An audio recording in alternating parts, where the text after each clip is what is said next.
If you missed our live stream with Ramona, who is a AI and data leader up in Toronto, you really missed a fantastic episode. This clip is just a small segment of the insights that we discussed. This one in particular, you get some insight on what AI in the future looks like and what our takes on whether or not it's going to jump in and take over data engineering or data roles at all. But right now with AI out there, like everybody's argument is, well, I could just ask AI and AI will query the database and do it for me. How many times have you written a query and gotten a result back and you're like, oh crap, that's not really what I wanted? Even better, Mhm. how many times has a stakeholder told you this is what I want, only And to find out mhm. sometimes have built the whole thing only to find out that it wasn't the way that they explained it and the way that you understood it is not the way that uh, that you thought it was. Those kind of the only thing that AI is doing is propagating those same issues. My personal opinion. Oh, I have so many thoughts there. We need to do another podcast only on that. Yeah. And I have been involved in the bowels of data of that part too. So I've been involved in creating the data sets on which they trained to do these EDAs and whatnot. So really, I have a lot to say. Part of it I'm under NDA, so I can't say that's the case. Yeah. But yeah, I have thoughts, and I don't know if you saw my post from yesterday. Just would you trust a kid to chauffeur Oh, your I did. Yes. your autonomous car? No. I Then actually love the little visual. why would you trust somebody vibe coding a solution with AI? Because it's the exact same principle there. And I keep saying this over and over and over. Yes, it's very good, and I use it for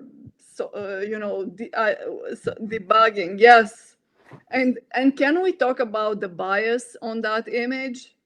I didn't specify anything. It It's all generated boys. Yeah. it. They are all men. Yes, exactly. Yeah. So Again, the bias in AI, like it's from the data that the AI was trained on, yeah. and who introduced the bias in that data, right?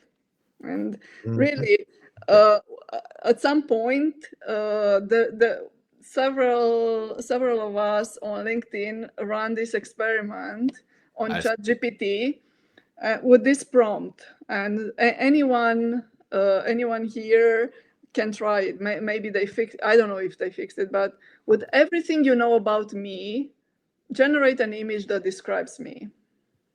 And guess what? All of us women were generated as men. Mhm. All of us. I believe that, and it's again, it's the training data, and it's I, yes, I, and I we run, could talk for yes, another 4 hours probably exactly. on this I topic. run I run a meta experiment in the fall. I wanted to I needed it for something, and if I used meta prompting, like I would ask the LLM to generate prompts for me. Yes. Yeah, So when I would ask to generate prompts based on, I was researching job posts, and I would just give it, okay, uh, data engineer or whatever, and you would see it in the prompts it generated that the bias was already there. And then of course, if you run those prompts down the pipeline, you get more and more and more. So, and it gets worse for the so for